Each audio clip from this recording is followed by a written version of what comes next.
Vivo ఉన్నాడు కదా మనకు రికార్డ్ రాసిండు ఎన్ని ఎకరాలు రాసుకున్నాడు అతను చూసి ఫోటోలు తీసుకొని రికార్డ్ రాసుకొని అతను పిలిపించి మేడం తెలుసుకోండి మాకు రైతులు మట్టిలో బొర్రెటోళ్ళం మేము మట్టి దొరకకుండా చేస్తున్నావు ఇవాళ గెలిచి మాకు మట్టి దొరకకుండా చేస్తున్నావు రికార్డు ఉంది వివో ఉంది పిలిపించుకోండి మీ ఊర్లో ఓన్లీ సత్యం ఎండిపోయిందా లేదు ఇప్పుడు వివో ఉన్నారు కదా అని రికార్డు ఉంది కదా ఎన్ని ఎకరాలు తిరిగి రాసుకున్నాడు కదా అది రికార్డు చూడండి మరి మీ మేడం ఓన్లీ ఆడ 3 గుంటలు ఎండిపోయింది అంటారు మీ ఎమ్మెల్యే చూపి కంటికి కనిపించలే కంటికి ఆ ముఖం ఎట్లుందా ముఖం ఎప్పుడు గెలుక ముందు ఇట్లా అన్నది కథ పోయింది గెలిచింది కనీసం ముఖం చూద్దామంటే 3 గుంటలే ఎండిపోయింది అని ఆమెకి ఎట్లా చెప్పేటోళ్ళు కాంగ్రెస్ పార్టీ లీడర్లు వైట్ షర్ట్ వాళ్ళు ఖదర్ బట్టల్లో చేసేది ఇది ఆగా మాకు మీరు రైతుల పరిస్థితి దుబ్బ బుక్కి బతకాలే మీరు దుబ్బ బతుకాలే అసెంబ్లీలో ఏసీలో మేడం కూర్చోవాలి అసెంబ్లీలో ఏసీలో కూర్చోవాలి ఇది మా పరిస్థితి ఎవరు ఇక్కడ షూటింగ్ చేసేది ఎవరు చెప్పిగా ఝాన్సీ మేడమా రైతుల మేడం వచ్చి ఒకసారి తిరగండి ధరాతండ గ్రామ పంచాయతీ ఉంది కదా ఒక్కసారి తిరగండి మేడం మా పొరపాటు ఏందో మా పొరపాటు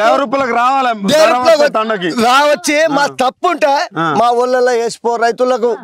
మేము దాని తప్పు మేడం మా దాన్ని మేము ఒప్పుకుంటాం మాదే పొరపాటు మేడం చూడండి మాదే పొరపాటు అనే ఇసుక దందా కాదు గుట్టలు అమ్మడు ఒప్పుకుంటాం మా తప్పని మా మేడం కూడా క్షమిస్తున్నాం మా మేడం కూడా తిడతలేం కొడతలేం మా రైతులకు మేము ఓటేస్తే మేము ఓట్లేస్తే మీరు గెలిచిరు మేడం మాకు అంత ఇంత చూసుకుంటారు మీ కొడుకులు లెక్క చూసుకుంటారు అని మేము భావించి నీకు ఓట్లు వేసి గెలిపించుకున్నాం మా కడుపుకి ఇట్లా కొట్టకు మేడం తిరిగి ఇంకోటి చేసుకొని ఇగో ఈ నష్టపరిహారం నా నుంచి ఇది అయితే 5 రూపాయలు లేకపోతే 10 రూపాయలు అని చెప్పండి మేడం మీ దండం పెట్టి మరి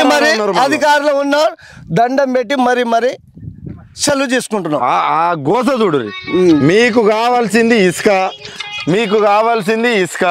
మీకు కావాల్సింది గుట్టలు మీకు కావాల్సింది దందాలు ఆయన నేను కాదు గాంధీ భవన్ వేదికగా మీ యొక్క నాయకులే చెప్పిళ్ళు మీకు ఓటేసిరైతే ఏదైతే 1500 రూపాయలు తీసుకొని మమ్మల్ని ఓటు వేయించుకొని నట్టేంట్రా ముంచినామని గాంధీ భవన్ వేదికగానే చెప్పిళ్ళు అవి మిత్తితో సహా ఇస్తాం మీరు దిగిపోండి మేడం అని చెప్తున్నారు ఏది ఏసీ రూమ్లలో కూర్చొని 3 గుంటలు అంటే కాదు మేడం ఈరోజు ఆ సత్యవ పొలం వదిలేయండి ఆ 3 గుంటలో 3 ఎకరాలు 30 ఎకరాలు వదిలేయండి మిగతా